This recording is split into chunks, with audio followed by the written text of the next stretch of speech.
Hey guys, how's it going? Welcome back to the Glue Guys podcast, episode 29. As we all know, the Kai Havertz episode. I'm feeling pumped up today. It was daylight saving, so feeling a little bit off schedule, but feeling good regardless. Chad, how we doing today? I'm hanging in there. Same feeling as you about the daylight savings. I woke up this morning at like 7 o'clock. Usually, if we're recording in the morning, I like to be up by about 6 ish, kind of get myself going in the morning. But as you said, we're an hour ahead today, so schedule thrown a bit off. But I'm excited. Good to be here. Episode Perfect. 29 also can be the Bradley Barcola episode, arguably the more informed player right now. So. Well, one of them has a big ass brace on his entire leg, and one of them's Yeah. actually playing games. So if Yeah. that's arguable, I think that says more about Bradley Barcola than anything else. Nah, I was just being nice, just being kind to you early in the morning. So today we are going to be mainly focusing on, I guess you just say European football as a whole. All right, we're talking Mm-hmm. about some Champions League stuff. We're talking about some. We have a little two little segments. One about who is and is not world class. You know those labels that people like to throw on players. And then Mm-hmm. Chad has some would you rather transfers for us, kind of giving us a player, I believe, and then saying which one of the one or two or three of these clubs would you Yeah, like to join. So exciting we got a good episode. episode. As I Yeah, said, so we I'm got a good excited about episode. this. We should be fairly concise and straightforward and not go off on too many tangents, but you know how me and Chad do. So let's start off Absolutely. with the UCL Round of 16 first leg. Now, I want to be candid with you guys, the listeners. Me and Chad kind of had a conversation last night, and I was kind of like, you know, I used to hate it all the time when these football podcasts or YouTube channels or whatever just started talking, or like ESPN FC, Chad's favorite, would just get on and talk about whatever. Um, that's water out of our fridge, by the way, not someone taking a piss. So Good clarification. They would be talking about the premise of it. I think was a game that they didn't watch that they then were talking out of their ass about, and you could tell, like, especially if you're a person that watched the game, you could tell, like, well, this person doesn't watch. For example, since you said ESPN FC, I found out a month ago Craig Burley has never watched La Liga because he said Antoine Griezmann, you take him off later on in the game because he's not really a guy who has a great work rate. Which I don't know how the dude could be 34 years old. Griezmann, I mean, can be 34 years old, and you still are having questions about his work rate mhm. because it's been literally the number one piece of his game his entire career. Exactly. Um, That's a perfect example. Or like talking about specific games or even really leagues. That's like I don't really watch that, and so it's kind of difficult for me to give my mhm. my opinion on it and feel good about it without having people being like, oh, this, that, and the other. So not saying that I or we as a whole aren't going to get, be covering some of those things, but I'm going to try to be a little bit more candid and at least do my work beforehand before I start giving some opinions that are just out of my ass and being like, oh, I feel like, Lobotka actually is a top three midfielder in the world, knowing damn good well I've never watched this guy play outside of the Champions League in the past. Obviously not anymore. In the past, or like Euros or something like that. So that being said, let's start off with a game that me and Chad both kind of watched. Okay, I kind of watched it. Chad, it seems like really watched it. Is that PSG Liverpool game? Because we Yeah. kind of had similar thoughts. So I watched like the last 30 minutes. That's about when I got home. And then I watched the highlights and stuff like that, like the extended highlights. So, Chad, what was your sort of gauge on the game? Obviously, sort of the whole discourse around it was PSG was all over Liverpool for 85 minutes. Liverpool got a good goal on the counterattack and ended 1-0. So, what was your sort of gauge of the game? Who played well? Did it go the way it should have, etc.? Um, I think the I'll start with the most fascinating one to me, which is always the did it go the way it's supposed to go? Where and for whatever reason, like soccer and I think American football too, a little bit like Mm-hmm. you have this notion where it's like, all right, well, a team can win a game, but they can still get outplayed significantly, or something like that. I think basketball, mainly because NBA, like the thing that you can do for the most part is score. Like every single player that's on the court at any time theoretically has an equal chance of scoring or a Right. relatively equal chance of scoring. Soccer, not so much. Football, obviously, definitely not. I think that plays a part in it. But as we talk about all the time, like the hardest thing to do in the sport is actually put the ball in the back of the net or actually prevent the other team from putting the ball in the back of the net. So to me, at the end of the day, when I look at it, did Liverpool or did PSG kind of control the way the game was played? Absolutely. Whatever their game plan was going into a game, that was exactly how the game played out. But were they the better team on the day? I'm gonna have to say no because, like, these score lines actually matter to me. So I like the way PSG played. I thought they did everything that they wanted to do in the game, especially like, man, the midfield and the attack is crazy for them because it's not even just the individual players. Because obviously, like if you look at other teams, hell, even Liverpool. I mean, you could probably say maybe they have more talented groups in that front six.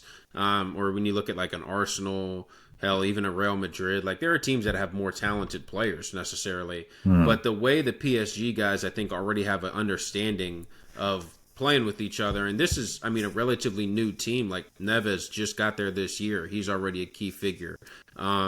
Kvaratskhelia just got there like 2 months ago. He looked like he had been in the team for 6 months to a couple years. The way him and Dembele and him and Barcola were like interchanging between who was on the wing, who was playing as that kind of false nine or kind of making runs in behind, like who was trying to doing that. And then the midfield, like I just like the rotation of the way those three guys of Ruiz, Vitinha, and Neves kind of rotated where Neves is like picking it up as the deepest lying playmaker half the time, and then other times he's sprinting into the box, like making runs in the final third. He had that big chance, obviously, at the beginning of the game that he fluffed, but No. had a really nice game overall. And I gotta say, I think Neves for me is really making that like he's in that top five midfielders, like central midfielder DM types for me. Like he just is. I think he's been, before the season, I predicted him to be the best signing of the season, and I think he's been that and then some this year for PSG. Like he is. His combination of passing range, passing consistency, and then also his work rate and ground duel winning is just kind of unseen from like other years. He plays like Pedri and Gavi combined to me if they were like one player. Yeah. So that's a lot of real positives for PSG. But as we said, Liverpool still won the game. So they go into the second leg favorites at Anfield, obviously. How do you think PSG is going to kind of handle that kind of going to Anfield? That's obviously a hostile scene that you've seen Arsenal have to go into many times. So what do you think a young team is looking like going into there? I think honestly, them being a young team sort of would empower them a little bit because they don't have like they don't have the pressure. Like this is a team that everyone has been talking about for 6 months now about how amazing they've been. They're the best team in the Premier League, which is often regarded as the best league. And they've already run away with the league, and they finished first in the Champions League phase, and all this other stuff. And it's just they beat Plymouth Argyle. I'm just kidding.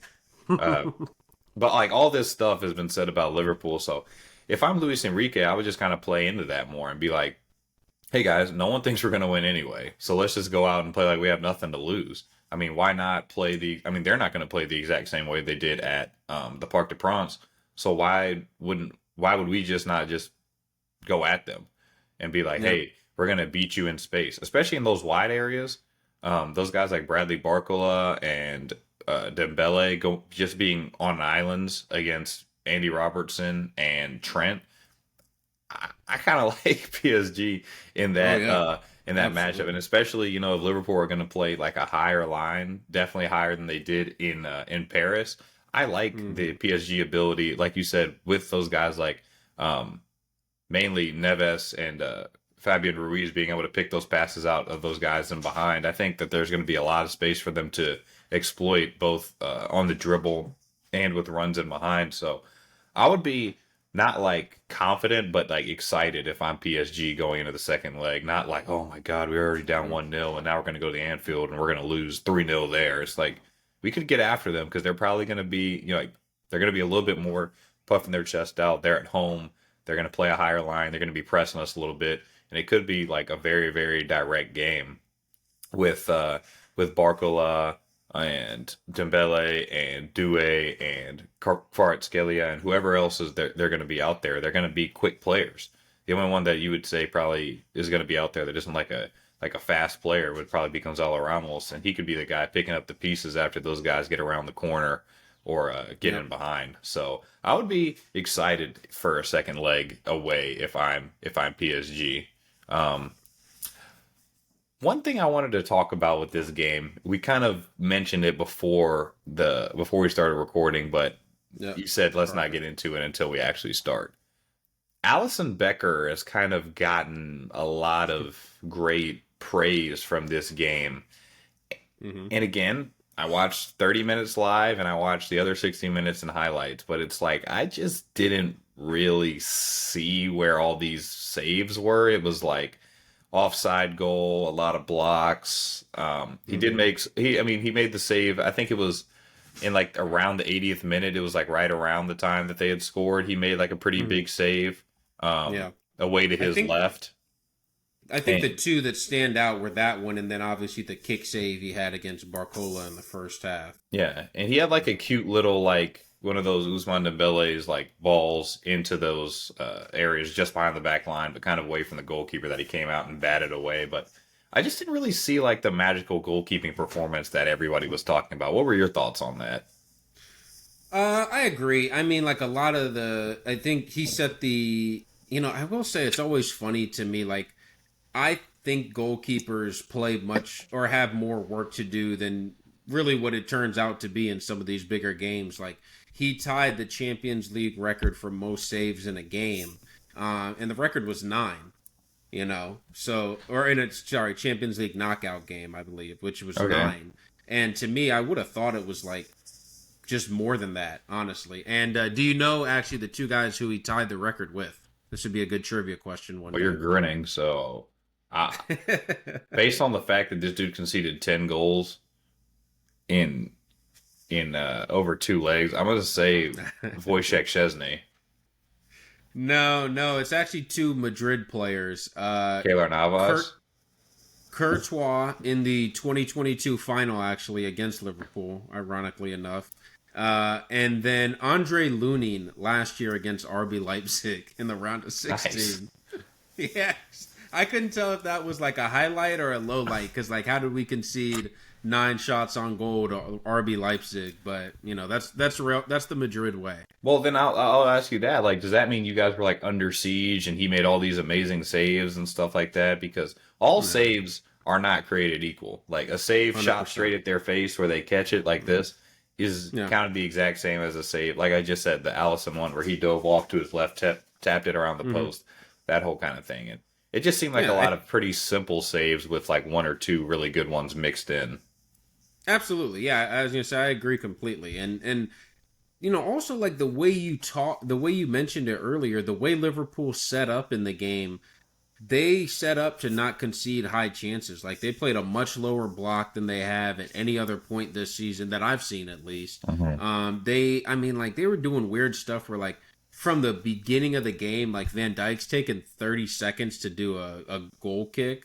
And it's taken like way longer than he normally would, and all this. Having full conversations with Allison, having a cup of tea, and then taking the goal kick. It's like, wait, you guys are supposed to be the best team in Europe right now. Like, why are you And guys the the high ones that are flying, like, high octane, yeah? all And guns to be fair, blazing. there's Yeah. there's there's been more talk about Arne Slot's maybe control or like lack of being the just uh, attack press every single second. So I understand that, but at the same time, like I didn't understand the Liverpool game plan going into the first leg, and now in the second leg, it's like, okay, you would think they're going to be more attacking, more on the front foot, but as you mentioned, does that actually set up nicely for PSG? Can they now allow themselves to get isolated one on one, with the wingers versus the Liverpool outside backs, which are easily the weakest part of the team defensively?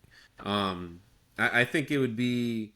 I agree with everything you said. I think PSG still have a really good chance in this tie. Yeah, just a little confused though because I don't like.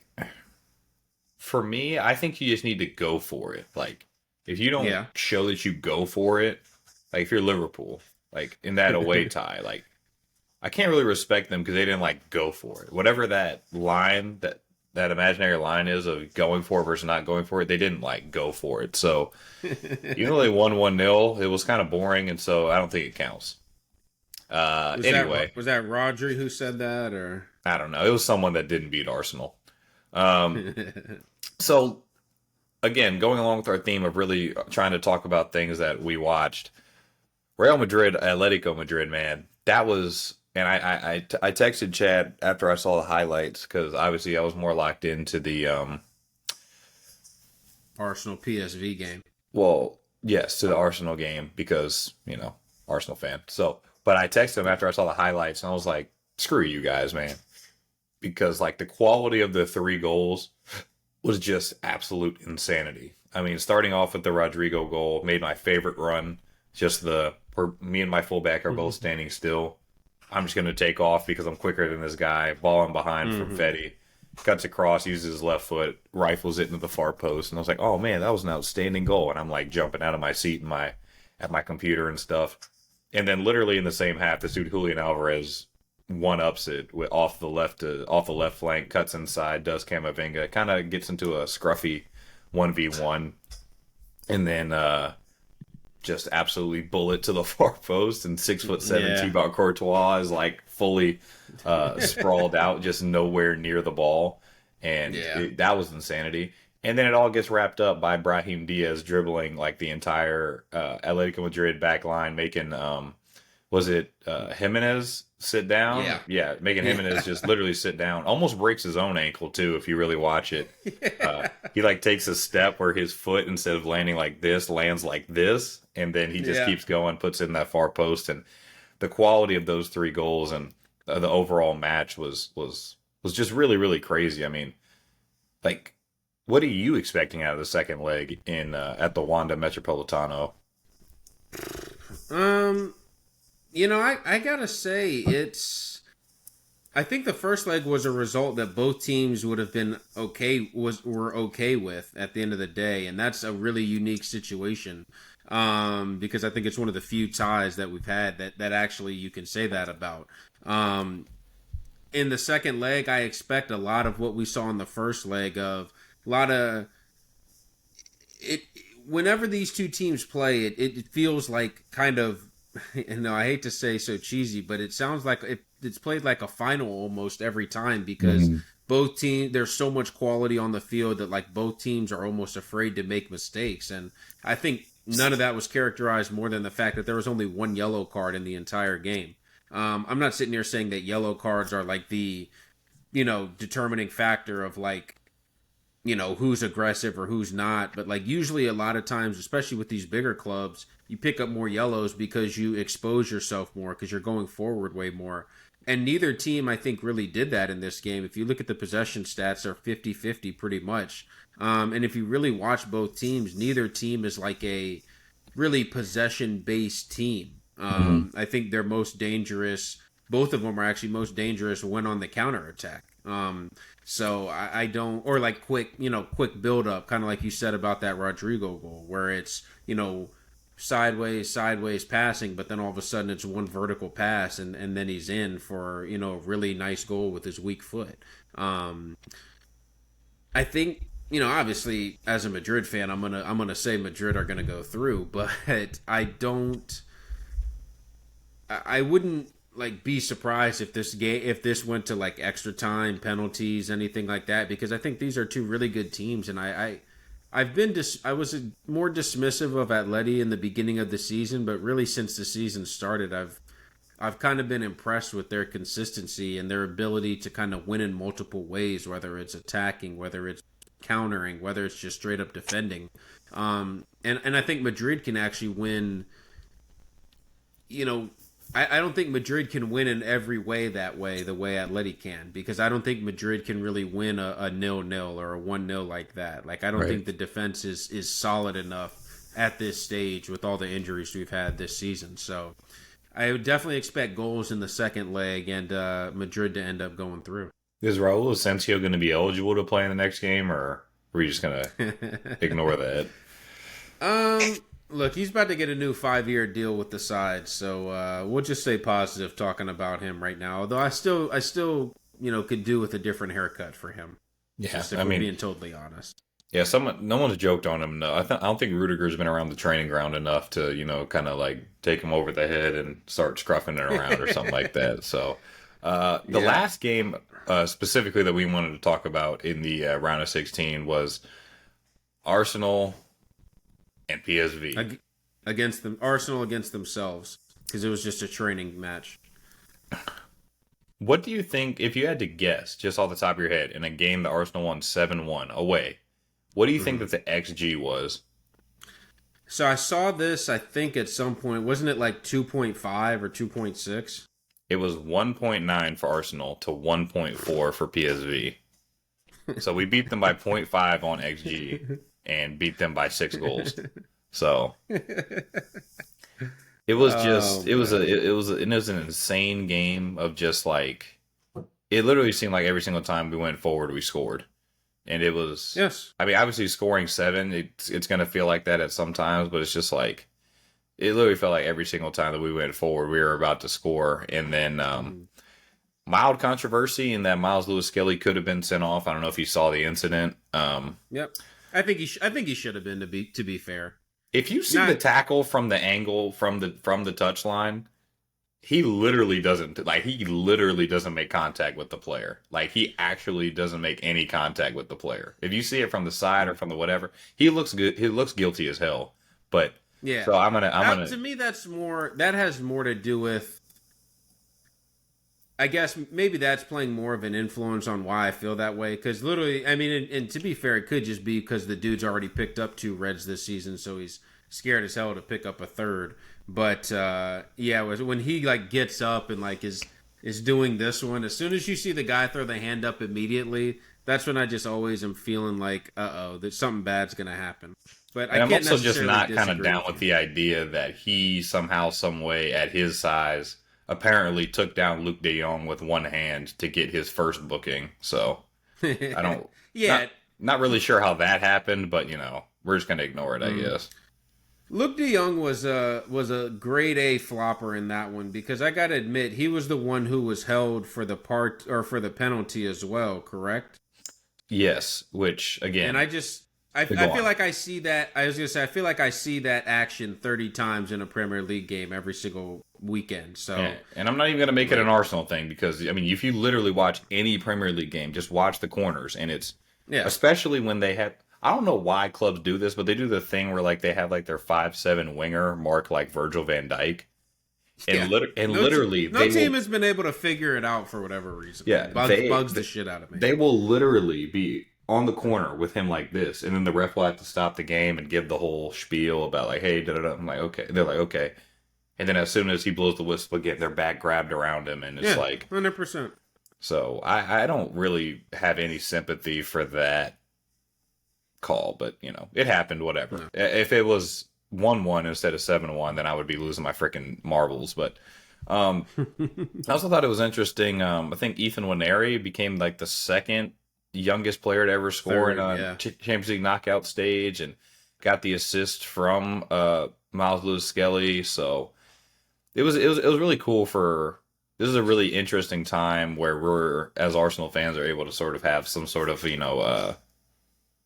what's the thing called, like, silver lining with the stuff that's gone on with our season, with the injuries, and obviously us falling off in both the FA Cup and in the Premier League. Nobody Carabao Cup. Sorry, Carabao Cup. And just kind of being able to be like, obviously, again, probably another season without a trophy, but exciting to see that, we're able to develop these players and have them really make an impact on the first team. Because one of the interesting fan experiences that everybody has is like these people that you hear about in the academy. And this isn't even like a diss. Like, seriously, I don't really know how it is with Real Madrid because the quality of the first team's so high. But at least for Arsenal, like, especially when I was a kid, I was always plugged into like this kid just scored a brace for the U18s. He's about to be our new winger prodigy. And then he never even gets a game in the first team. So finally Mm. seeing some of these guys coming through, and just in like the immediate past, like in the past 5-10 years or 5 to 8 years, your guys like your Eddie Nketiahs, your Bukayo Sakas, your Emil Smith Rose, Ethan Winery, Miles Lewis Skelly, like these guys coming through and actually making real impacts, not just coming in and being, at the end of the bench, coming in and being guys that we're going to need going forward. It's comforting to see as a fan for sure. Yeah, I gotta say that's why I thought it was a bullshit narrative when people were like, "Oh man, Arsenal," because they had that period where obviously Obi Martin or Cheeto Obi Martin had left them for United. Then Aiden Heaven did the same. Didn't Aiden? Yeah, Aiden Heaven, and then going back a little bit before that when Amari Hutchinson left Arsenal for Chelsea for playing time, and then immediately went to Ipswich.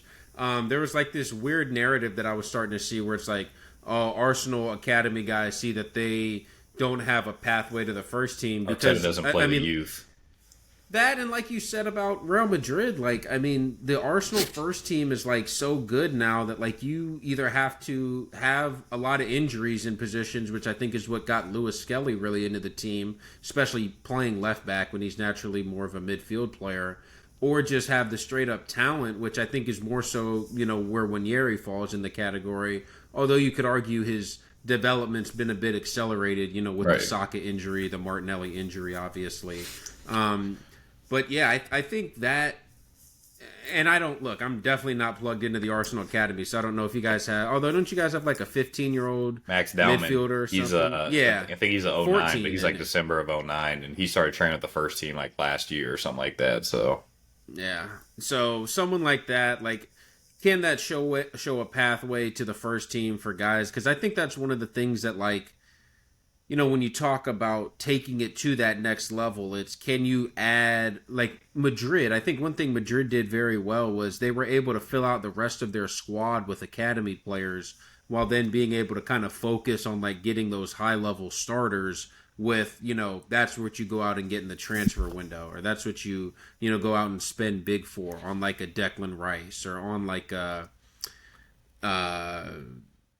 Zubimendi this summer, maybe a striker this summer, something like that. Yeah, exactly. I was gonna say it's weird because when I look at Arsenal's current lineup, you don't see a lot of guys that were like super expensive signings outside of Declan Rice. Oh no, we've spent a shit ton of money. Apparently. Well, you spent you have spent a lot of money, but it's been like just like consistent, like because everyone you're getting is like in that 30 to 50 range. So when you get 4 of those guys a summer, it's like, oh, there's like 200 million. Yeah. And it's worked out well for, Aiden Heaven, Cheeto, and Mari Hutchinson. The Cheeto thing, Hutchinson I actually think is okay, but he's like okay as like a relegation, like the most creative player on a relegation side. And that's not a shot at him. He's like 20 or 22. But the Cheeto thing, because it's like, even Arteta was asked, and obviously it's more of a talking point because it's Arsenal versus United today, March 9th, the same day we're recording.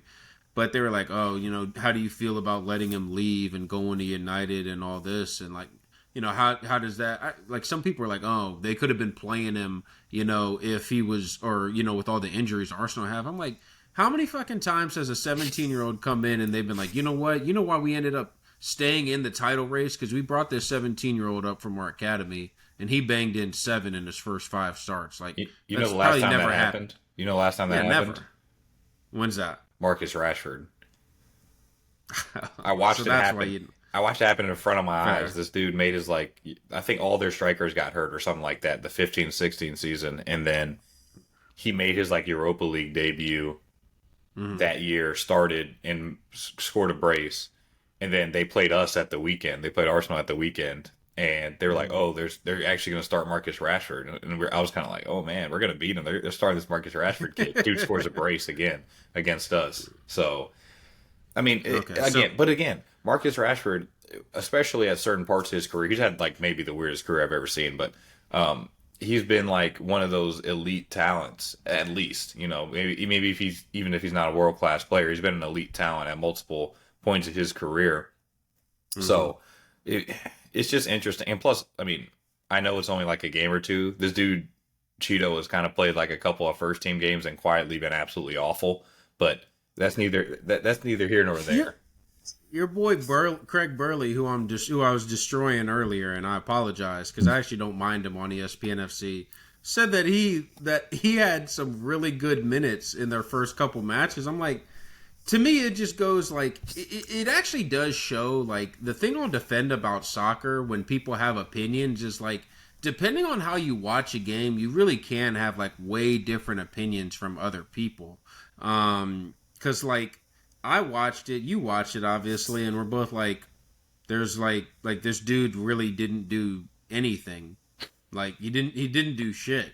And then this dude Burley sitting there talking about how he was a difference maker. So like I don't know. That's just one of the many examples of like I guess you can just see a game differently. It's like a running back getting carries. It's like, oh well, they've actually been, their running game's actually kind of taken off the past couple of weeks. It's like, no, they had 15. This dude had 15 carries last week for 38 yards. That's not the running game taking off. They're just handing them the ball. Yeah. No, that's fair. That's fair. But at least in that one, you can have like stats versus like. And but that maybe one is like the he's red out flag. there. Like, oh, he was out there for 25 minutes. So like he gave them quality minutes. It's like, no, he didn't give them quality minutes. He was just out there. And I guess if that's the quality, he won one header and completed 2 passes. yeah, exactly. I guess if quality is just like standing out there and not getting sent off, then yes, he did give them quality minutes. So Absolutely. but Absolutely. interesting. No, go ahead. Second legs kind of coming up. The that we didn't talk about, the Dortmund Lille is going to be in France, so that'll be interesting. Because Dortmund have been freaking god awful this season, and so it'll be interesting to see Eddie how Amy they had a nice goal in that first fantastic leg, goal. I saw it and I kind of thought it went wide. And so I didn't I didn't like appreciate it at first, but then obviously I rewatched it and saw it went in. Benfica Barca is going to be quietly very, very, very interesting tie because obviously the best center back in the world got sent off, so that's going to be interesting. We're going to get onto that later.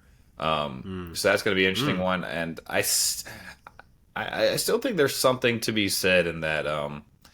In both of the ties we talked about earlier, the PSG and the Atletico tie, I don't think Real Madrid is just going to walk to the quarterfinal, and I don't think Liverpool are going to walk to the quarterfinal either. Absolutely. If I had to pick one, if I had to bet money on either one of those teams losing, see, I'm at kind of my reasoning for Liverpool would be that again, I think that if they play like they're at home and they are a little bit more advanced, and I think PSG can take advantage of that. But then for Real Madrid, I just think they're playing against a better team than Liverpool is. Like, I think Atletico is just a better team, and this is kind of what Simeone does.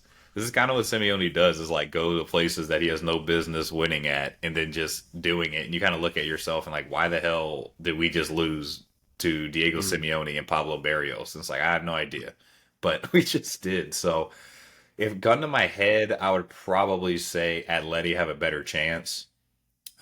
They're playing at home. A definitely helps. And B, I think they're a better team. And C, I think they have a better manager for this situation, especially. And but I think PSG definitely still has a fighting chance based on what we talked about earlier. The team that has no chance is Bayer Leverkusen. So shout out to them. Some of the I'll tell you just real quickly before we move on to our next segment. Xabi Alonso's like reputation has been in a weird position this year because obviously approval rating was at 100% at the end of last season. They win 2 of the 3 trophies, losing the final of the Europa League, their only loss of the season, not a big deal. Although they did get thrashed in the game by Ademola Lookman, who's beyond criticism now. By the way, I don't know if you know that. 100%. And then this year, like. And they haven't. I mean, I think they've only lost like 2 or 3 games in the Bundesliga, and then like this game in the Champions League, they went through in the top 8. But he's been like the approval rating has gone down from him for sure. Like people are starting to question some of his moves that he's making. Obviously, the goalkeeper that they did start, Kovar, ended up making a huge mistake in the game that directly led to the Bayern second goal for Musiala. And that's like, dropping the club captain Radetzky to play this Kovar dude who's like, okay, was a weird one. And then some of the formation stuff where he's like been playing no striker for like the past couple months is weird. So I felt like before he was like a lock to get that Real Madrid job once Carlo left. I'm not saying he's not still probably going to get it, but like I don't think it would be 100% a lock anymore at this point. Yeah, but again, he's a young manager. I mean, Yeah, this is yeah, his. absolutely. I think he His started first club. first. I think he managed at Sociedad Someone's B B or team. something like that, Yeah, and yeah. like their B team or their second team, whatever the hell they call it.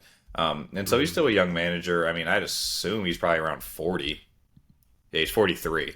So Yeah, so he's still a young manager. He's going to make those mistakes where it's like you feel like if you have to do something. I mean, shit, Pep makes those mistakes even to this day where it's like, yeah, oh, yeah. I need to do something to show everyone that I'm coaching. And it's like, no, actually, sometimes you just let your best team go out there and play, then it's going to be better. But Yeah.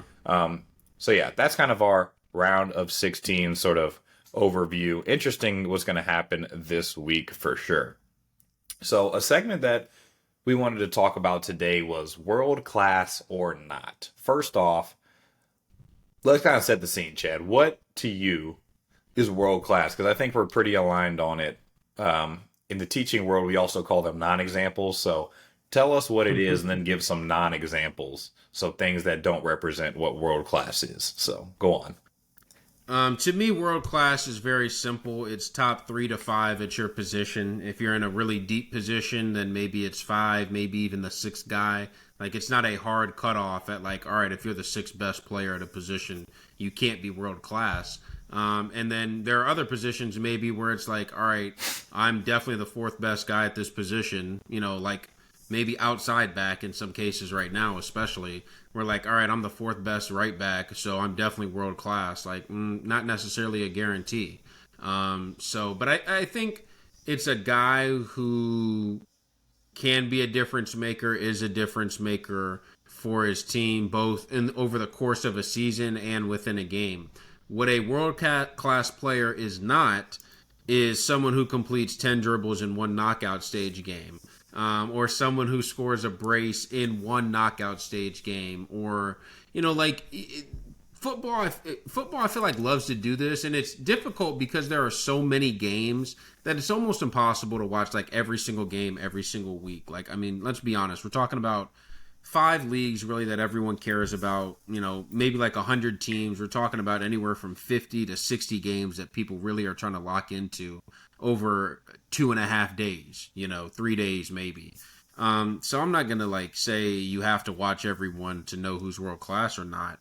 But when you watch, like even the Allison game, that was a perfect example. He has that world class game in the PSG game, and now all of a sudden he has to be the greatest Premier League keeper of all time. It's like, what the hell are we talking about? Like, no one was saying that on Monday morning. Yeah. Now all of a sudden it's Wednesday afternoon, and it's like mandatory, like it's a law. And I'm like, what is that? So I feel like that happens too much with the world class thing as well. So you have to be a consistent performer for multiple years for me to actually even. It's like the NBA top 5 we did at the beginning of the season. You have to almost be good for like 2 years before I even consider you in the conversation. Yeah.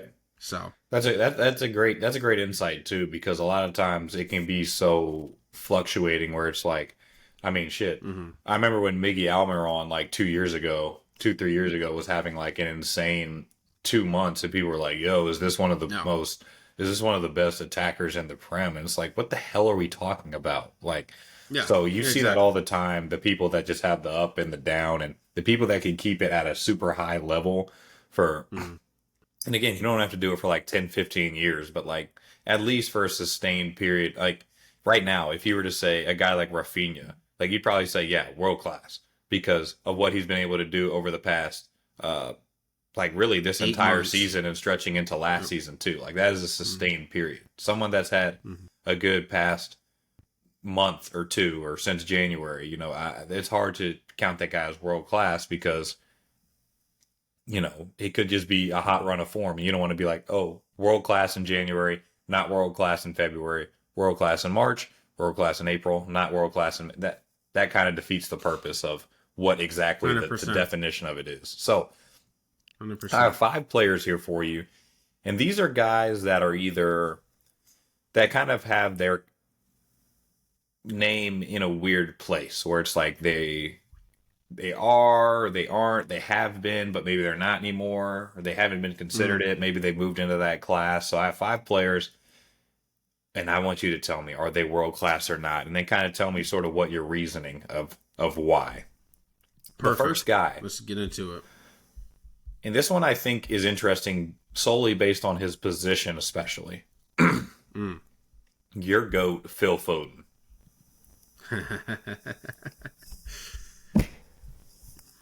Man, I'm gonna say I'm gonna say no.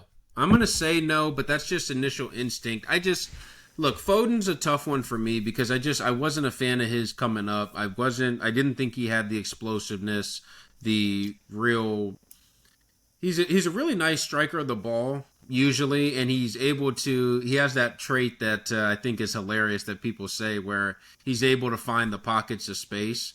When in reality, it's like you could say that about anyone that played that position the entire time Pep was at Man City. So does the player really know how to find the pocket of space, or is Pep just coaching the hell out of him into finding the right pocket of space? Like that was always the thing with me where it was that hold up for Foden. And I think one of the things that we didn't mention, but that can also is like almost a prerequisite for me with the world class conversation is what's your versatility like, both as far as within the team and then across teams? Like, are you only a world class player when you're playing as a number 8 for Manchester City, or like a 8/advanced 10 for Man City, or are you a world class player every single time you step on the field for England?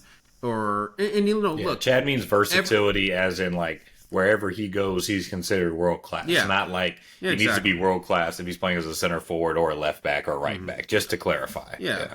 Yeah, thank you. Thank you. Although I don't think positional versatility is like the word, like I think that kind of has to do with it as well, where like there are some guys where, and I think, Foden can kind of be a good example because the number 10 position is probably the one where it's like, unless if this guy is playing as a number 10, is playing in the hole for a team that has a great center forward and fast wingers, then he is world class. It's like, okay, like fucking congratulations. Like that's not that doesn't make you world class then all of a sudden if you can only do it in this specific situation. So I think it's tactical versatility, sorry, not versatility, as well as like being able to do it for both your club and country. And of course, I know shitheads in the comments are going to be like, "Oh, Vinny's got 5 goals for Brazil. Fuck you." Well, he does, but he's also like been the best winger in the world for like 3 years, so I don't care. But yeah, all that to say, Foden, I'm not there. Had a really shitty start to the season last year.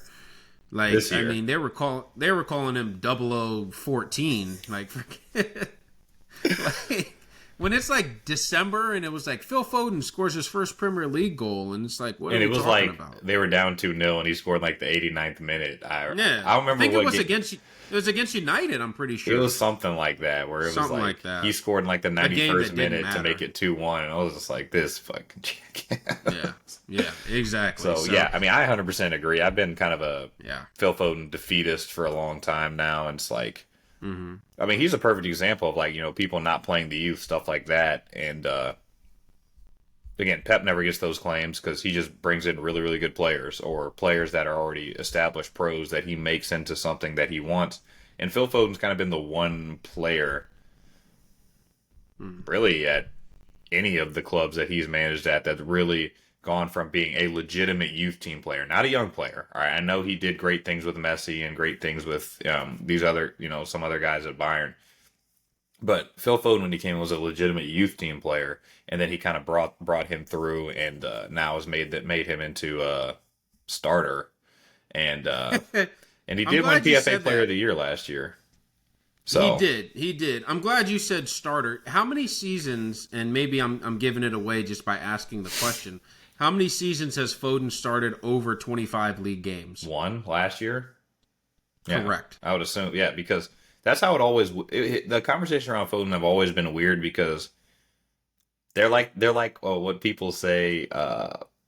What Eagles fans people say about Jalen Hurts, where it's just Jalen like a whole Hurts. bunch of like hypotheticals. It's like, well, if Phil Foden wasn't in such a good team, he would get all these minutes. Well, if Phil Foden didn't have to compete with KDB, he would have all these golden assists. Well, if he could play the 10 for England, then he'd be doing this. Well, it was just a whole bunch of well ifs. It's like you can see the talent. So obviously, if all these 19 things went his way, then he'd be like the greatest player of all time. Which, like Chad said, that versatility of being like, no, world class players go into teams and they're just like, boom, I'm world class.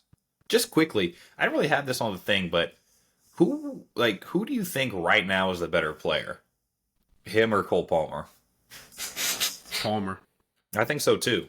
And that's why that's why I put his name on there, because I was like, I just would not rather have him than Cole Palmer or Jamal Musiala or Florian Wirtz or depending on what position you count Jude Bellingham as. I just would rather have those guys, and that's three guys just off the top of my head I'd rather have than Phil Foden, not to mention, Ethan Nwaneri. So I mean, like, honestly, if we're talking about, like, guys in the number 10, like, I definitely would rather have Bruno Fernandes than Foden, no doubt about it. I really think Odegaard versus Foden is a legitimate conversation, and only because Odegaard's been shit this year. I say they've both been shitty, so. yeah, exactly. I mean, shit, at this point, like, the Justin Kluivert at the 10 is a legitimate conversation between him and Foden. I'm out on Kluivert. He's too much of a pen merchant for me. But I do actually understand the point. Get the fuck out of here. Dude's the opposite of a pen merchant. He, like, anytime he steps up, I'm like, damn, can we just skip to the corner where it's right after he missed it and the guy saved it or something? And he still does this after he misses it. Although I gotta say, the guy with the funniest penalty-taking track record has to be Salah, because the dude either will, like, score the shit out of it, or somehow, like, it'll go out for a goal kick. Like, but he missed the target against Bournemouth. I think it was last year. He did it against us in the Champions League this year, and I was like, "How are you missing the target? You're the best player in the world right now." So I don't know, man. Salah's definitely not in this conversation because we know he's world class. Yeah, but just to clear that up. So let's go to La Liga. And this is a guy that me and you have talked a lot about over the past couple of weeks. Jesus, I can't imagine. So there's a La Liga defender who's a young player, okay? And somehow, some way... Oh, yeah. Okay, somehow, some way... I see what we're talking about. I guess I'm going to give away my own opinion. Somehow, some way, this dude has been thrown into best defender in the world shouts this year. And I'm not really sure how. Pau Cubarsí, is he world-class or not? Very quickly, no. I think he's a definitely above average ball playing center back. He can definitely pass. Although I gotta say, like, the passing, anytime from now on, I'm gonna be done with people as soon as they start throwing out the passing stats for a center back. And I don't just mean like passes and pass completion percentage. Like, even if you talk about like progressive passes and all this stuff. They have no one to play back to. That, and also it's like, that, I didn't even think about that part, but also they're literally the deepest player. They can do nothing but play forward unless they play the goalkeeper every single time. If the left back is like, if you're playing a team like Barca do, most of the time they're going to be playing against a super low block because they're such an attacking team, and they have a great attack, no doubt about that. If the left back is 20 yards in front of you, but there's nobody within 5 yards of him, and you're Cubarsí, and you just play that ball very easily, don't have to pass it through anybody. As I said, there's no one even closing down the left back. Then all of a sudden it's like, holy shit, this dude can complete this many progressive passes in a game. Versus like a guy like William Pacho, who I watched from PSG in that PSG-Liverpool game, who can pass the shit out of the ball through people. Like, is making these line-splitting passes and is passing it to the left back over two guys and, like, doing this and that. And look, I know Cubarsí has that in his game as well, but I just don't think it's to that same level of, some other guys who aren't even considered, like, world-class ball-playing center backs, but yet for some reason he gets put in that category because it's like, oh, shit, a Barca center back who's young, we have to call him a world-class ball player. Right. So I would say no to the world-class. Just real quickly, if we're talking about center backs I think are better than him. Van Disney, no doubt. Saliba, 100% no doubt, which you have to actually remind yourself that dude's still only 23, about to be 24 this year. Gabriel Magalhaes, I think, has had arguably the last 18 months, you could argue he's maybe even been as good or better than Saliba. Mm-hmm. In all honesty, at least to me, I still put Ruben Diaz in that category. Hasn't had the best year this year, but I still think he's at that level.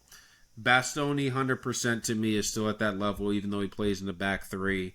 So those are just a handful of guys that I think are and like you said, doubt. once you start getting to the 5 and 6 range, and I kind of think of it as like if you're making an 11, like a world 11, like would this guy be on like the depth chart? Like if that makes sense, if that kind of No, makes that's sense. a good yeah. Would he be in the match? Can you count him in the match day squad? Kind of Correct. It's like thing. Yeah, because you can't just like if you say like a place like left back, you can definitely say like top 3 in the world because it's literally just like 1, 2, 3. But like for center mid, that's in theory that's like 9 spots for guys, right? Where it's like, but then it's kind of weird where it's like, are you a top 310 or are you a top 9 center mid? It kind of gets weird, so. You have to break the rules a little bit for certain positions, but for the most part, like center back and center mid is a little bit weird, but for the most part, you have to be in the top 5 of even those positions to be considered in that class. Yep, completely agree. Even on as a player right now, I don't even think I would put him like above a player like a Marquinhos either, or like who I'm not even the biggest fan of right now. I think he's super upgradable for PSG, and we'll get to that later. But even him, I'm like him versus Kubarsi is like a toss up for me right now. So yeah, and then you also have to factor in like Laporte, Raul Asensio. You definitely have to factor in. That's for sure. Is he gonna get a call up? I was gonna say real quickly, there was like a conversation of Kubarsi, Dean Howson, and Asensio. If you can take 2 of the 3, who are you taking? Man, that's a dream. I think Howson, you're no doubt taking. I would say, personally, I'd say Howson and Kubarsi. That's just a personal thing, especially because Raul Asensio, from the time I've seen him play, he seems very much like a recovery defender rather than a good defender. Yeah. Right now, at least. Yeah. He's still pretty young. He's those weird Real Madrid young players where he's like secretly 23. But he's still a pretty young player, and he's like, especially for the position, and he's very sporadic. Where it's just like, oh shit, I was probably standing in the wrong spot. Now I'm gonna chase this guy down and tackle it out of play, and it's gonna make me probably look a little bit better than I was because overall the play was pretty bad, but the way I made up for it was good. So he's kind of at that stage still. Still, he has a lot of time to improve, and playing next to guys like Alaba and Rudiger, I couldn't think of his name. Rudiger and Militao, I think is definitely going to improve his game. And I think he's kind of established himself probably now at least to where he can be one of those guys like a Lucas Vazquez, like a Nacho, like those guys that are just in the Real Madrid squad for 10 years, even if they're not one of those names on the team sheet consistently. Absolutely. Yeah, not going to keep anyone out of the side necessarily, but can start when you need them. And you're not upset about it. You're not like, damn, we got to start Raul today. Like, obviously, that's how they felt about Jesus Vallejo, apparently. Because they were literally doing donuts around the training ground trying to find someone else to play there other than him. They were playing 2 DMs at center back rather than playing Jesus Vallejo. So, yeah. Yep. 100%. Wolves legend, though, 100%. So I can't take that off his resume. He did have a good 2 starts for them. Here's a guy it was interesting because I thought that this dude would be 100%er, and then I kind of looked at the position a little bit more and kind of our definition of it, and I was kind of like, I just wonder what Chad's going to say. Staying in Barcelona, actually. Lamine Yamal. Now, he is a fantastic, like probably the best 17-year-old that anyone living has probably ever seen. Like, you have to harken back to days of like Pele and guys like that. Not the best 17-year-old Thierry Henry's ever seen. Did you say that? Or no, he said... Please tell me you didn't say Cesc Fabregas. No, who was the guy? This was way before my time, but he came through Barcelona and was like... Yeah, yes. I'm not going to lie, the dude was filth. I mean, apparently he like broke Messi's scoring records for the Barca youth team. So apparently he was supposed to be like that dude, and he actually had a pretty decent start. Shit. He definitely had a decent start at Barca as a young player, but then again, being a good young player versus a good player, he couldn't quite bridge that gap, and then he ended up being a Stoke legend. So He was part of Stoke Alonia, where they had four UCL winners in the team. Was that when Shaqiri was in the It was side? Boyan, Shaqiri, Arnautovic, and Mark Munesa were all in the team. Mark Munesa won it with Barca. He won the Brahim Diaz Award, as I like to call it. Who the hell was Arnautovic on when he Inter. won it? Oh, good for him. Good So for him. I literally had never heard of this dude before he got his move to Inter this past time around. So yeah, he was a legend for Stoke. So but along with yeah, Jose if Lu. we're Jose Lu has a UCL title and actually had some moments along the way. A ring is tough. If we're saying Lamine Yamal world class or not, I'm going to definitely say yes. Yeah. 100%. 100%. I really think, once you get outside of, I think Saka, Salah, probably Rodrigo are like the top three. That's why in that I asked, position. because I was kind of like, I wonder if he's gonna be like stick hard to that top three and be like, well, Saka, Salah, yeah, and then maybe somebody else. I didn't know how hard. I mean, Christian Pulisic obviously needs consideration in there. So Hey, he's good. He's been good for Milan. I'm not gonna lie to you. scored a brace at the weekend. Yeah, he did. Yeah, he did. But yeah, I would definitely put Yamal world class. I don't think it's like it's crazy to say. I would put him world class over a player like a Dembele because he's been. It's crazy to say, but he's been more consistent in his career than Dembele, who's been a pro for 10 years. Even though Dembele's had a insane season and the best 3 months of any player, arguably in history. But yeah, Lamal definitely yes. Yeah, and I'm a huge fan. And again, I don't want this to be portrayed by you guys as, oh, Ethan thinks that Lamine Yamal, he's not ball. No, it's like I just wanted to see what Chad was going to say, because for me it's a definite yes. Yeah. I mean, 5 goals and 11 assists in the league as a 17-year-old, and not going to turn 18 until after the season ends. It's really, really insane stuff. And I mean, beyond his age, he's just like an insanely good player. Like, he's one of those players where it's more like it's insane that he's 17, not it's insane that he's doing this at 17. Because it's just period, point blank, he's just an insane player. And then he's kind of, and I'm finding that out myself, like how that dynamic works kind of with Ethan Waneri, who's not the same player, not the same quality right now as Lamine Yamal. But you're kind of starting to see that transition between it's crazy that a 17-year-old is doing this versus it's just crazy that he's been this good. Like, I mean, Ethan Waneri's probably been our best attacker for 2 months now, and he's 17. Real quick, actually, on Waneri, just because world we were class, talking about. Sorry, go on. Nah, not quite there. Like, how quickly? Because we've mentioned both of these guys throughout the pod somewhat, but how quickly is it before there's like a weird chance, like all of a sudden Saka comes back and Waneri is continuing to play well? Like, when is it like, hey, should he be starting in that 10 spot over Odegaard? Because isn't that really more of his natural position? He's more of a number 10 type, correct? Yes, the thing that's good about what Ethan Waneri is doing right now is he's showing that he can do it on the right. So I'm a little worried that the club's going to kind of look at that and be like, oh, we don't need to go get a right winger because we have Ethan Waneri. But I actually think that wouldn't be a bad thing, because I think he can kind of adopt a couple of different roles. I think if we're playing against a smaller team, then we could probably play Waneri and Odegaard in the midfield together with a guy like a Declan Rice, and kind of just like be on the edge of their box and have two creative midfielders along with a guy like a Saka and hopefully a new left winger, where it's just creating a shit ton, and hopefully that'll lead to 2 goals against a low block, something like that.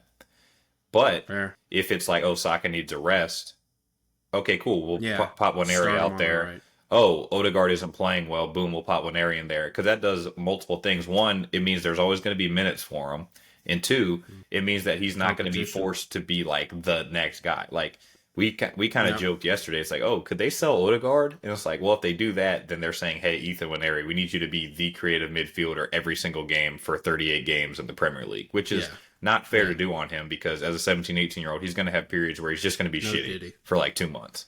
It's just gonna happen. So, keeping those guys like Odegaard and Saka as like the guaranteed starters, and then being able to I mean, kind of again going back to what we're talking about with Phil Foden, like Pep finding minutes for Foden rather than forcing him into having minutes. Like they kept Right. probably David Silva a season or two Hmm. too long based on Foden's talent. But they were like, I don't want to force him into a whole bunch of minutes. I don't want to force him into having a whole bunch of responsibility. And I'm hoping with both Odegaard and Saka's presence that that will sort of happen with Ethan Waneri as well. Fair enough. Fair enough. I like the rationale. Let's get Yeah. to the next one. This one is kind of like the Yamal one in the sense that I kind of was just like running through the position itself. I was like, man, is this dude even really considered at the top three of this position anymore? I was gonna put Mm. Robert Lewandowski, but I didn't want to do too much Barca. So I was gonna say, like, is Harry Kane still a top three striker in the world? Because you're thinking about guys like Erling Haaland, like your boy Kylian Mbappe. I mean, you're thinking about Chris Wood. You're thinking of guys like that, and you're like, would you rather have them or Harry Kane? So where Isak, I mean, it's kind of like it was That more of a was like my conversation than I first. thought it was. I would say yes because I think the depth at the very top of the position is there. Now, if you look at the striker position as a whole, and really, Like the market you know, is not good, yeah, but the position's good. you guys like, especially Arsenal, have kind of seen like the market. Unless you're gonna go spend like an amount of money that we've seen very few players are worth, then you're not really gonna get a guy because. But that just shows like I think the top level is there when you look at like you said Holland, Mbappe. To me, when you asked is he world class, the immediate conversation to me was him versus Isak because I still would probably take Kane, but I think I wouldn't be mad at someone if they said they thought Isak was a better striker than him, Right. or especially Depending I on what think with type of side Isak's you have, yeah. yeah, I think with Isak's like we talked about the versatility to be able the ability to play different roles within a side where he can be kind of your focal point number 9, but he can also drift out into wide positions. He can drop deeper, the way Kane can as well. Kane doesn't have that speed and that wing play element, so I think that's where he's a little bit more restricted. But yeah, I would still put him and I would still make him world. I would still say he's world class. But gosh, man, then you think about like guys like Lautaro Martinez, like even Julian Alvarez this year, Mm-hmm. who I mean, there are. Lewandowski still. I was gonna say Lewandowski's still in that Like conversation. that's 8 guys that Crazily we enough, mentioned. That's why I thought it was such an interesting yeah. conversation. So, but I think if we were forced to be like, hey, rank these guys. If we're talking about those 8 guys, those 7 to 8 guys, and you're like, hey, rank them 1 to 8. I still think Kane is closer to. One than 8. Well, shit. I mean, that means you'd have to be 4 or higher. Yeah, I would still think he's 4 or higher. I would still think he's 4 or higher. Okay. So I would say Kane is still, and he's So having. The funny thing is, he's having a hell of a season too. It's not even a knock on him. That's It's why. like That's why the I saw it too. I position was is looking at just his so stats good. the other day. I was like, oh shit. Yeah, he's having a great season. A little bit of a pen merchant red flag year from him, but he's still. I mean, anytime whenever you're way more goals and assists than you are starts, that's always a good sign. I mean, 94th percentile for strikers for progressive passes against a team that plays Yeah, against a ton of low blocks and stuff is like really, really awesome. that's always the thing that's going to set him apart at the position. I mean, shit, he's 93rd percentile for assists from forwards. I mean, it's Yeah, been really, really impressive from him. Similar players to Harry Kane, the top three on FB Ref. that's Number one, Alex Lacazette. I love that. Georges Mikatadze and yeah. Lautaro Martinez, and then our favorite player, Omar Although Marmoush. Yeah, I was gonna say, give me a red flag because those first 3, although none of them obviously are the same player as Kane, you can at least like kind of argue style wise. And the But leagues, then to you're be like, fair. yeah, but then you're like Marmouche and Kane have similar profiles. That just is weird to me because I couldn't think of 2 strikers that are probably less similar, honestly. Well, Marmoush is now like a backup left winger, so he's going back to form. So that's good. I'm not going to Yeah, wave the yeah. victory flag yet on that because I know how Pep Uh, does, especially with second seasons with players. So I know yeah, for a fact that he's yeah, going to have like 23 and 12 all comps next year. So I'm just biding my time until that happens. yeah. The I know. the last guy you already talked about, but I kind of wanted you to I get expound on it. I'm gonna go to a different position. I'm gonna pivot. I'm gonna Hmm. call a 30, Okay. and I'm gonna go with a different guy. And I'm gonna say, dude, I'm gonna have two guys in my head now. Which one do I want to say? Which one would I be more interested in hearing you talk about? Furlong Mendy isn't world class. Now I was thinking If of we center need to have mids. that I was conversation. thinking of center mids. Okay, let's say Fetty Valverde, Yes, 100%, no doubt. 100%.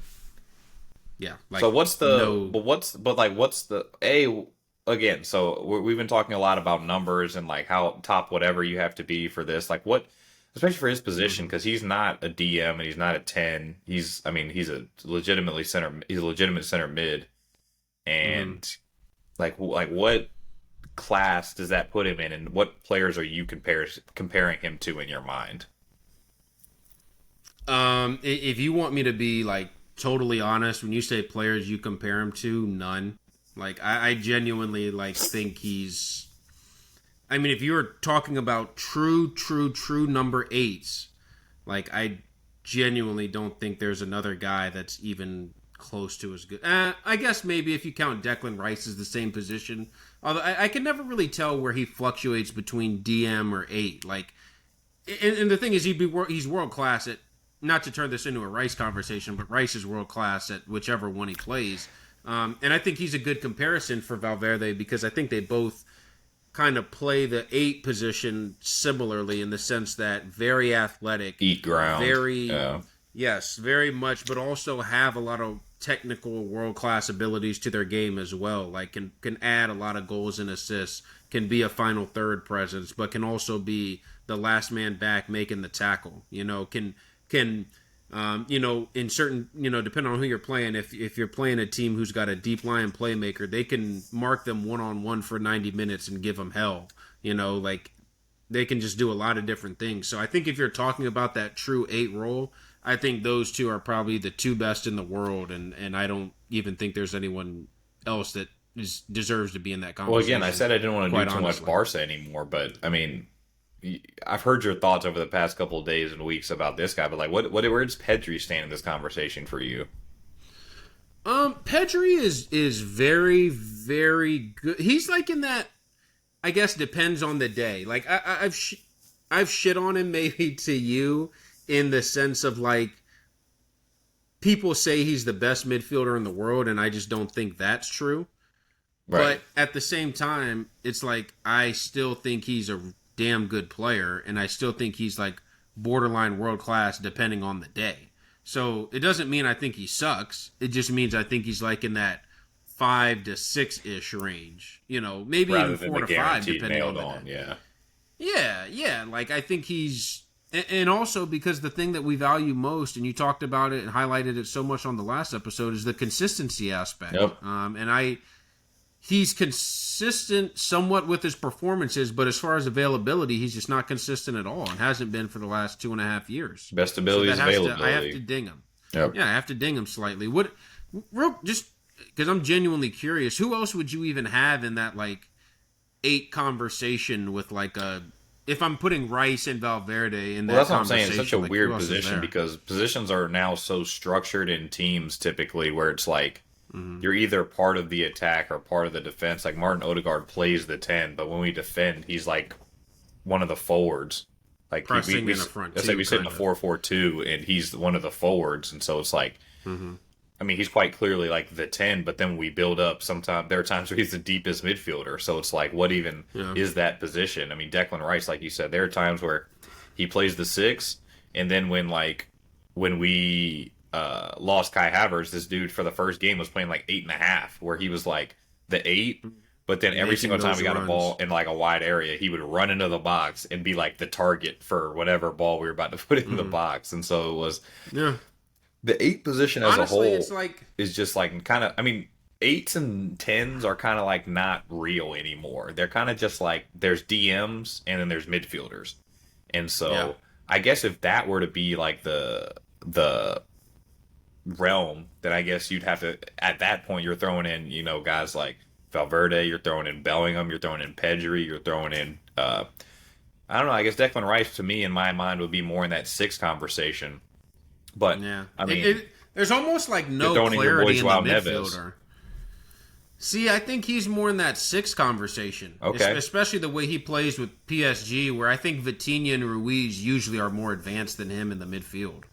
Yeah. So, And but then yeah, or like, what do you do with a guy like a Bruno Guimaraes? Like, you've seen him he's play more as in a that 6. 8. He's more in that 8 to me. As you say, but you could argue like this season, Newcastle's best performances have been with him more advanced as an 8 for sure. Yeah. I mean, even like, as much as I disparage him, well, no, he's definitely a 6. I was going to say Moises Caicedo. I love Moises Caicedo still to this day, man. No, oh my God. He's a world-class 6, no doubt. To me, he's but in that world-class conversation 6, like if you're, 6. It depends on what you want to do with Rodri right now, because it's like Rodri to me is like still, by far the best number 6, but I mean he's been hurt for the entire season. So I mean, if you're saying like Rodri, Rice, Joao Neves, then it's like, is Moises Caicedo in that same conversation? Well, but I think that's one of the ones where I think we can allow ourselves to be like, hey, there are like to me that position there are 5 guys that are like in that top group, and then there's like a next group under that. Like it's the Neves, the Rodri, Rice, the Rice, like you said, depending on the day or depending on what position we're categorizing him as, Caicedo, and then I hate to sound like a homer, but Tchouaméni is there. Like Tchouaméni's in that category. Yeah. I wasn't disregarding him at all. I'm a huge fan. I'm a huge fan. I think the one of the unique things is we've been talking about world-class center mids, and this guy's been in the news a lot lately, but we haven't mentioned the name Joshua Kimmich. Nope. Haven't mentioned Kimmich, haven't mentioned Gravenberch, haven't mentioned Alexis McAllister. I mean, that's the other thing. If you're throwing in 8 conversations like Alexis McAllister, as much as I have hated Liverpool over the course of this season, like he's an amazing player. Ryan Gravenberch, I personally don't think is in that top tier of 6s yet. I think he's a really good player, but just not the, I think people are overreacting to what the season has been like for Liverpool a little bit. But yeah, he's but just the quality of the CM position. People have been shitting a lot on the striker position and a lot on like the fullback position today, and it's like the center back position and the center mid position and the winger position are definitely 2 that are kind of at really really high points. That they've had. Absolutely. Even if you count like recent past, like I mean, if you're looking at like the big clubs, there'd be times where like Sami Khedira was like a legitimate big club like starter, and Sami Khedira is a good player, but it's like, come on, man, like he's not on that tier of the guys we're talking. People were fighting for Emre Can's signature at certain points. Exactly, which kind of says it all right there.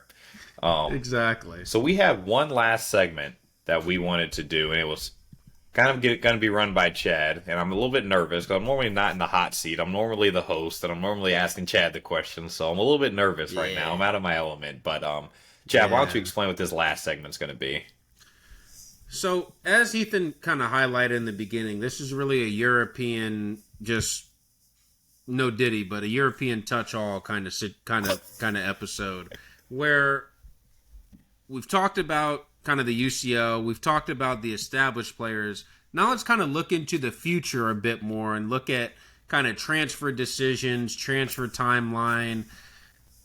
What I wanted to do is look at some guys who most likely will get moves this summer. I'm not going to say all these guys are 100% nailed on to move, but I would really be surprised if a majority of them didn't, and see if you're this player. And there are a bunch of, if you're a player at a certain level, there are going to be a bunch of teams that covet you. And if you're that player, which one of these teams do you think is really the best situation for you or the best team for you to go to? So I've got like 5 to 6 guys here. Ethan, before we start, are there some things that you want to highlight as like factors that go into your decision if you're that player or a player in that situation? Yeah, so I'm kind of the wrong person to ask about this just because I value things that I don't think professional footballers value as much. Because me and Chad have had this conversation. I don't know if it was on the podcast or off the podcast. It wasn't. Where it was like, footballers think they're the best. Like, they have a huge ego. And so, like, people don't go... As they should. Correct. I don't even mean that in a negative way. But it's like, Omar Marmoush didn't go to Man City and be like, oh, man, I'm never going to play because they have this Erling Haaland guy. He was like, no, either I'm going to find a way to play over Haaland or they're just going to have to put me on the pitch somehow. So that's kind of how that works. And so I'm going to try to put myself more in the mind of a professional footballer and be like, okay, one, do they have a Okay. position that's definitely mine? And if not, is there a position that can be taken that I'm at least similar to? So kind of going back to Hmm. to what we were just talking about. Maybe the 10 position is kind of up for, or maybe the 8 position is up for grabs. Maybe I'm more of a 10, but I'm so good that they're going to have to force me into that team Yeah. alongside that guy that's a 10, and they're just going to have to figure it out. So mainly those things, and then also like, is this an overall club team situation where I'm going to be able to succeed? So that's why I'm going to have like harsh penalties against clubs like United and Spurs and stuff like that, where it's like, I don't know if I'd want to go to that club right now. So I'm hoping that I'll have to make a decision between the two more than anything. So we'll kind of see where my loyalties lie. So let's get it going. Let's get it going. I'm excited. All right, first one up. Drum roll, please. Just kidding. Not that suspenseful. The first one, and actually, even though this is my segment, I got to compliment you, E. You were the one that actually was the proxy for me thinking of the idea, because we were watching the City Forest game yesterday, and you said Ederson 100% needs to be replaced. So I was thinking, what goalkeeper would be able to replace him? And then I thought, man, this guy would be a good goalkeeper for a lot of teams, and that is Diogo Costa, Oh, okay. the 25-year-old Porto keeper. I thought this was screaming Mark Mignon. No. I think he's been talked about a bit too much, and he hasn't had Fair. as good a year to me. If you're Diogo Costa for 40 to 50 million, you're 25 years old, are you going to Manchester City, PSG, or Chelsea? Okay, I'm already eliminating PSG. I wouldn't go So there. talk to me why, because I Number don't one, think. because Go ahead. I'm not, even if I play really well there, it's probably not going to get the same plaudits that it would if I did it really well in the Premier League. So that's number one. Okay. Number two, I mean, Gigi Donnarumma, he gets a lot of shit. He's still going to be one of the top 10 goalkeepers in the world. Um, and I don't think that that's just like he's going to move on. Like, I don't think that's one of those where it's like he's definitely going to move. Because honestly, if it's like a Gigi Donnarumma move, I don't think he's going to be willing to move other than to a club that's bigger than what he is now. And that's a very, very small list. And that's when you're thinking maybe City, if depending on what his personal perception of them is, you know. Maybe, I mean, and of those clubs that actually need a goalkeeper, like depending on what Barca is going to do, which is kind of quietly maybe becoming a story depending on what their goalkeeper situation looks like in a couple months. You know, those kind of clubs are the only ones. I mean, Bayern, I mean, this dude, Manuel Neuer's 1,000, so they're going to have to do And something. just got hurt. Correct. They're going to have to do something somewhat soon. So, based on what I know on, again, March 9th, I would have to say PSG's out for those reasons. And this one Okay. actually is going to shock you, and I think it's going to shock the fans too. I would actually go to Chelsea for the fact that I don't think Pep is going to be there long term. Therefore, there's actually, in an insane turn of events, actually more stability at Chelsea than there is right now at Man City. With the one, That with is the the 115, all-time clip of the podcast. with the 115 incoming, with Pep's future kind of being up in the air, and the club hasn't been doing well this year, it's kind of like all the reasons people would think you would choose City are kind of out the window. It's like, oh, well, they're better. It's like, well, they're like a point better right now on the table. It's like, okay, well, they have more, they have a better manager. It's like, well, do they? We'll see in a couple months, I guess, because we don't know who their manager is going to be. Definitely better right now, but yeah, in 8 months or 12 months, Correct. You know, what are you looking at? Better right now, as in they are one place ahead of Chelsea. It's not like Chelsea's in 19th and they're in first or something like that. Yeah. So, then like, and then the 115 is something that's going to hang up. I think is actually starting to become a little bit more real. Like, obviously, players, they're able to attract players, but look at the players that they attracted. It's not like they bought world-class talents in. Yeah. They bought in they Omar overpaid Marmoush. for guys who are young. I say Omar Marmoush is kind of like the flash in the pan player of the past 12 months, where it's like, oh, this dude came out of nowhere and had an insane 12 months. Vitor Reis, I'd be lying if I said I'd heard of him before he got linked to Man City. Kuzanov is like 20 and was playing in the French, not even for a top team in the French league. You know, they're not attracting like those top And level then Nico players. Gonzalez, who they paid 3 times as much for and isn't good. Yeah. And from Porto. Again, not Yeah, another big club, but not like a super big, huge club. right. So well, Sure. it'd be interesting to see what their summer window looks like. But if I'm Diego Costa, I see a position that is definitely needing to be filled. A team with Hmm. really nothing but upward potential right now because of how young they are and how, I mean, I'm not going to say how good they are because that's a little bit too much credit for them, but they're already a pretty Hmm. good team.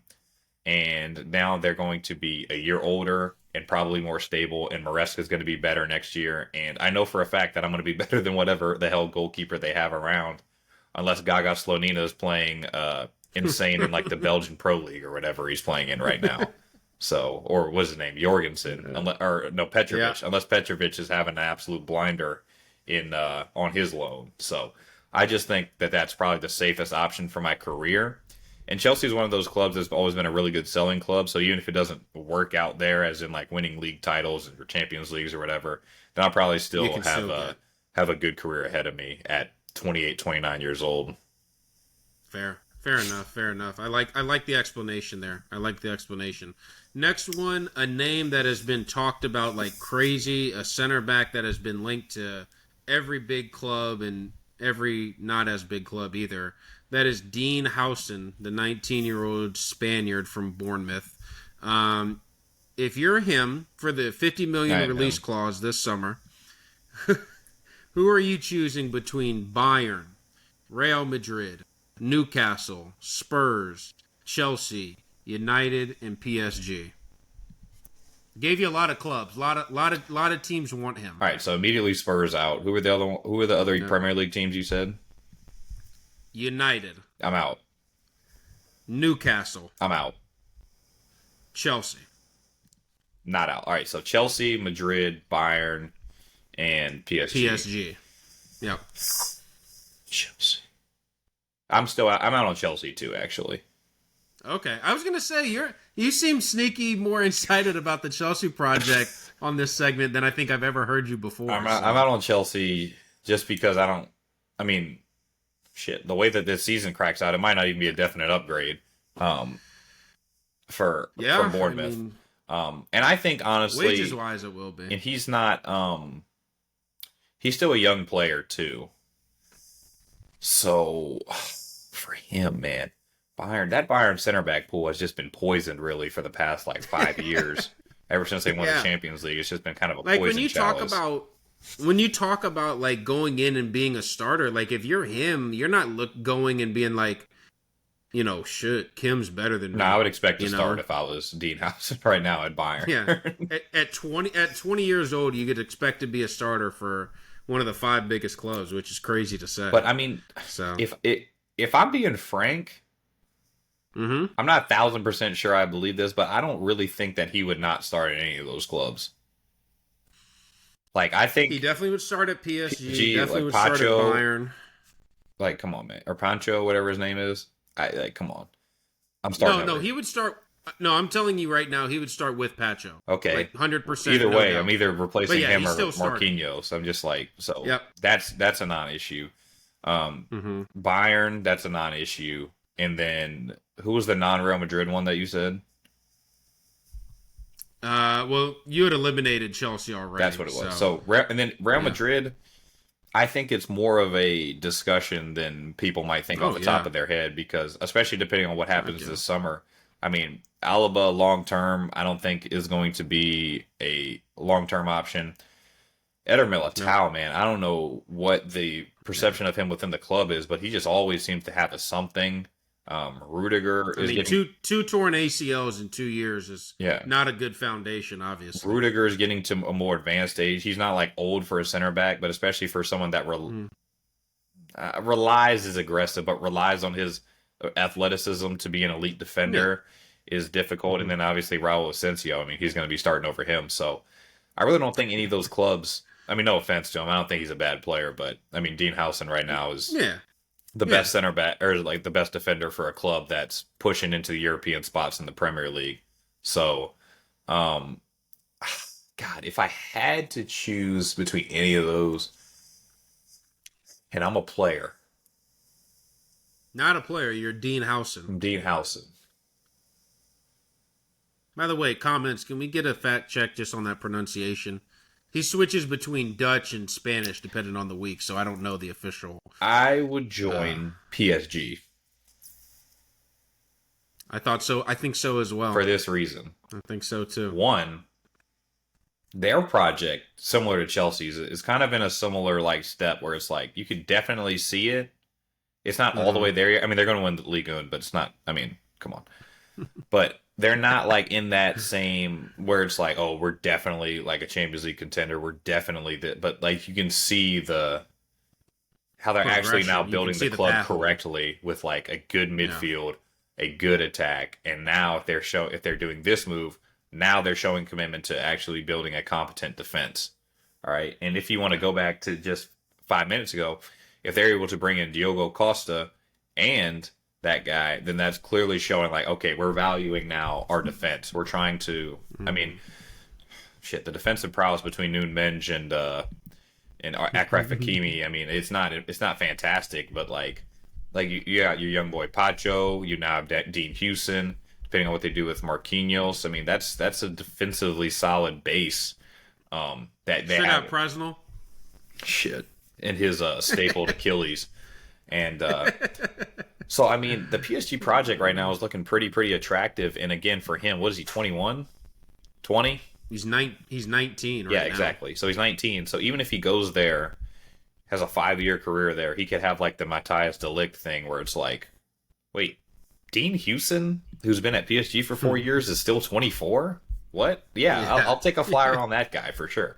And if he plays really well, then he can still get that Real Madrid move. Or I don't know what his connection with the club really is, but Barcelona's kind of been who he's been sort of since he's a Dutch Spaniard. It's kind of seen like, oh, he's gonna be a Barca player at some time. Yeah, So absolutely. Once they are able to spend money again. correct. So he still has time in his career to make that move. So he's still going to a super club. He's going to a club with a really exciting project with really good players and a club that's looking like it's building itself in the proper way. That now, if it's showing investing in the defense, then it's really exciting. And I think that combination of things, no one else can really can offer him. The Real Madrid point is obviously like, oh, it's Real Madrid. But I think there's a certain part of players that's like, I don't want to be a Real Madrid reject for the rest of my career if it doesn't work out.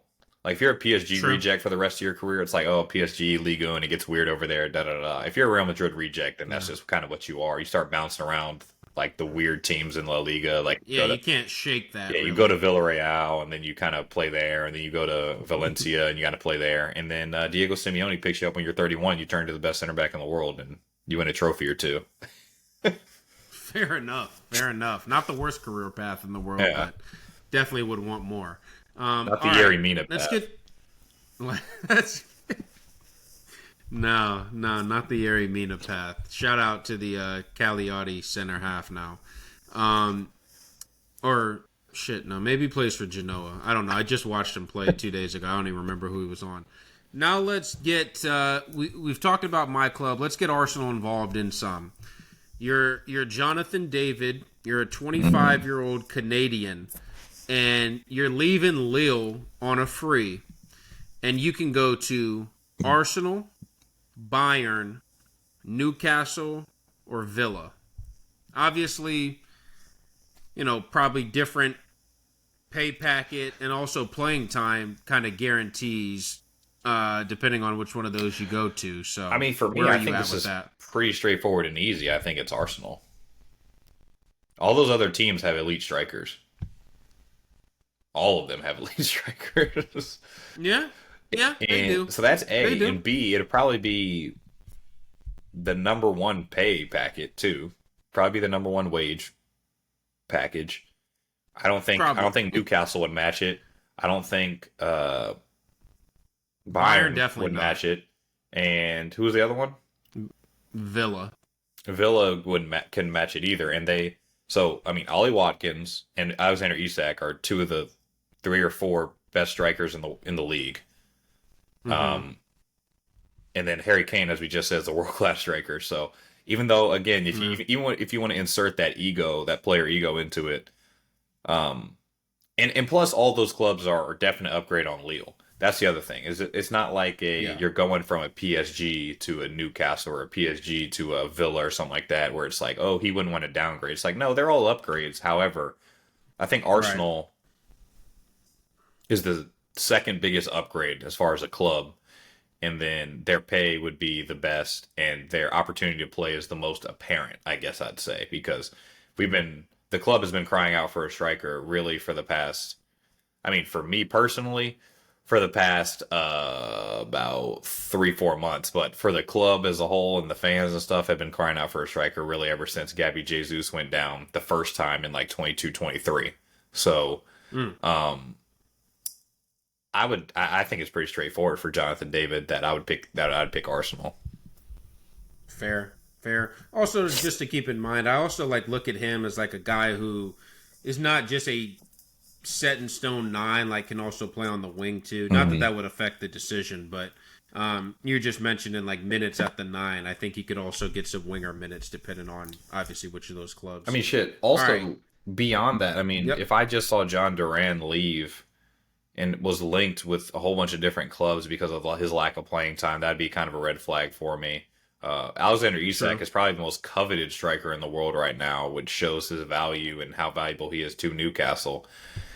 Mm-hmm. So well, even if Isak left, I'd probably still say Arsenal for those same reasons.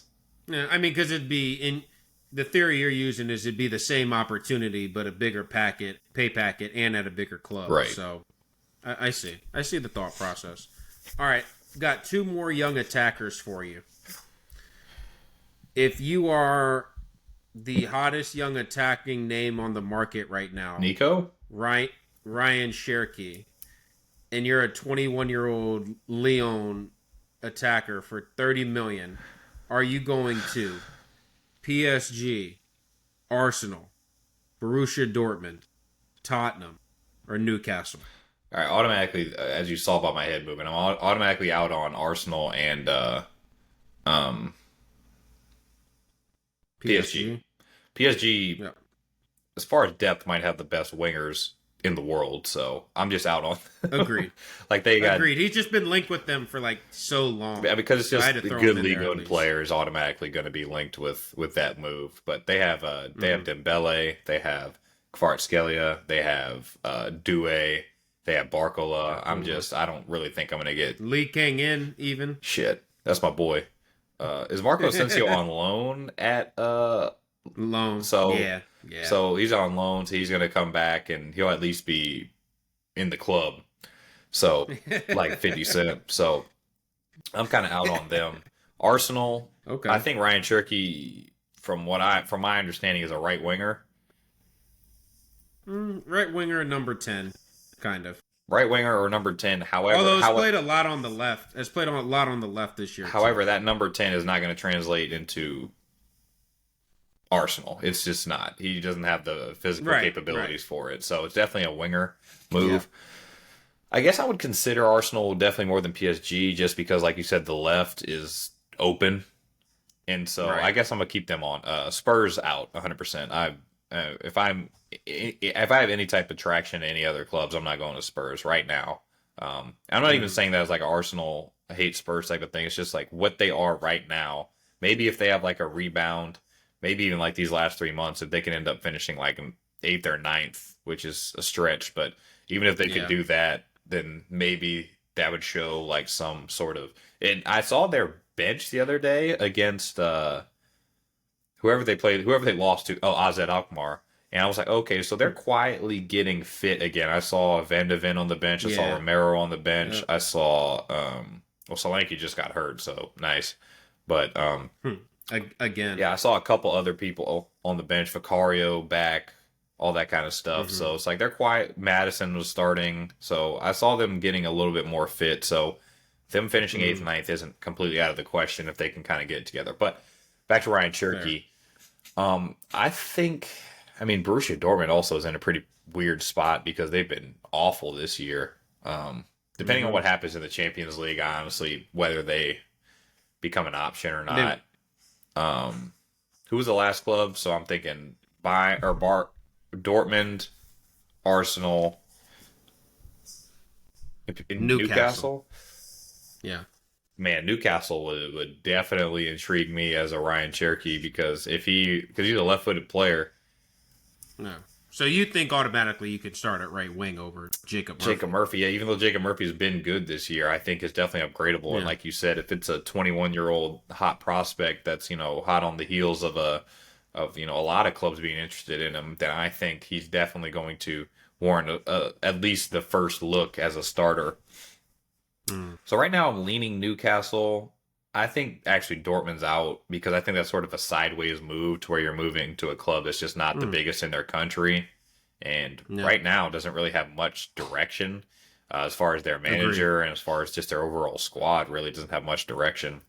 And so between Mm. Arsenal and Newcastle, obviously you'd like to say you'd rather join Arsenal, but I mean Newcastle has that right wing spot wide open, and I think that they do have a good team. I mean, if you're saying, man, I could be the third guy with Anthony Gordon and Alexander Isak, I'm getting fed by Joelinton's elbow and Bruno Guimaraes. Bruno. I'm saying like that'd be a fun team to play in. Again, even if it's like for a bridge for like 2 deals and then or for 2 years and then I'm 23, 24 with still bags of potential Yeah. with potential to move. Then you make that move I say to that, maybe super that club. PSG winger pool isn't as Some of deep the as guys, it was. Maybe that Arsenal something position has now opened up. Maybe I'm now more physical presence and I can play in the 10 or something like that. So I would say Newcastle, if I were him, is what the club that I would want to target and want to move to the most, having that open right wing spot. Obviously, it's not open. I know Jacob Murphy's been good, but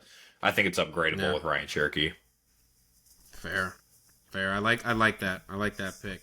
Last guy we're going to talk about, you actually mentioned him earlier, the real hottest Arsenal. attacking prospect on the market. Let me at least give you the clubs. You're Nico Williams. You're a 22-year-old left winger for Bilbao. You have a 60 million euro release clause, and you're picking between Arsenal, Chelsea, and Barcelona.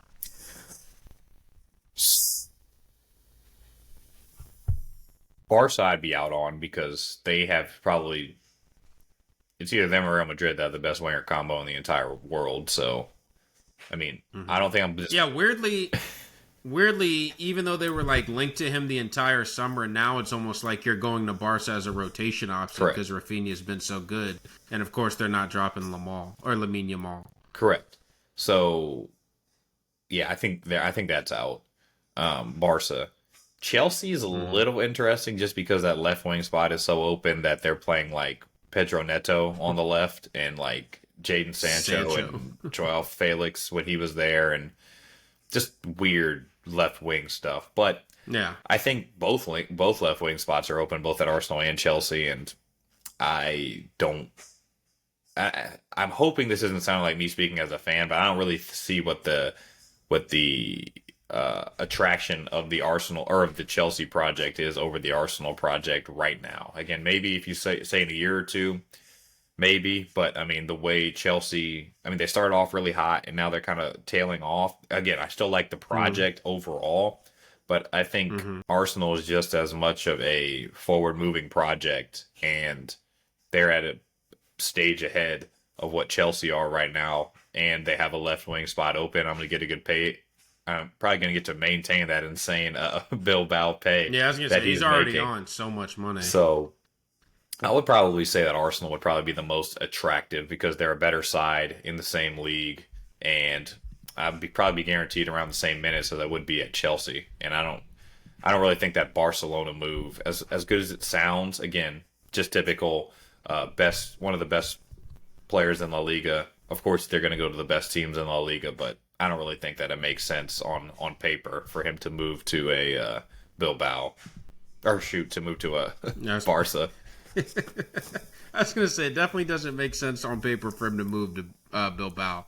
All right, so to conclude, we got Costa going from Porto to Chelsea. We got Housen going from Bournemouth to PSG.